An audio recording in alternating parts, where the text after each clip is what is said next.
പലപ്പോഴും നിയമസഭയിൽ നിന്ന് ഇടതുപക്ഷത്തെ MLA-മാർ പോലും ഞങ്ങളോട് പറയാറുള്ള ഒരു കാര്യമുണ്ട്. നിങ്ങളുടെ പാർട്ടി എത്ര ഭാഗ്യമുള്ള പാർട്ടിയാണ്.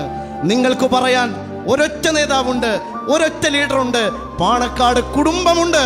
അത് അഭിമാനത്തോടെ ഞങ്ങൾ ആവർത്തിച്ച് എല്ലാവരോടും പറയുന്നു, ഞങ്ങൾക്കത് മതി. ഏത് കൂരിരുട്ടുള്ള രാത്രിയിലും ഏത് പ്രക്ഷുബ്ധമായ കടലിനെയും മറികടക്കാൻ ഞങ്ങൾക്ക് പാണക്കാട് കുടുംബം മതി. അത് ധാരാളം മതി. ആ നേതൃത്വത്തെ ഞങ്ങൾ പിൻപറ്റിയവരാണ്. അതിനെ ഇത്തിബാഗ് ചെയ്യുന്നവരാണ് മുസ്ലിം ലീഗുകാർ. പാണക്കാട്ടെ ലീഡറെ ഇത്തിബാഗ് ചെയ്യുന്നവരാണ് മുസ്ലിം ലീഗിന്റെ പ്രവർത്തകന്മാർ. നമുക്കൊരു വഴിയേ ഉള്ളൂ. അത് ഋജുവായ വഴിയാണ്, അത് നേരായ വഴിയാണ്. ആ വഴിയിൽ കളങ്കമില്ല. അവസാനത്തെ മുസ്ലിം ലീഗ് പ്രവർത്തകനും നീതി കൊടുക്കാൻ പാണക്കാട് കുടുംബത്തിന്റെ വാതിൽ പലർക്കെ തുറന്നു വെച്ചിരിക്കുന്നുണ്ട് എന്ന കാര്യം കൂടി ഞാൻ ഓർമ്മിപ്പിക്കുകയാണ്. അതുകൊണ്ട് ആരും നിരാശപ്പെടണ്ട.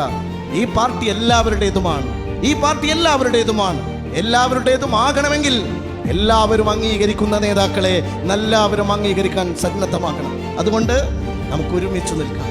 ഒരു വിഭാഗീയതയുടെയും പ്രവർത്തനം നമ്മൾ ആഗ്രഹിക്കുന്നില്ല.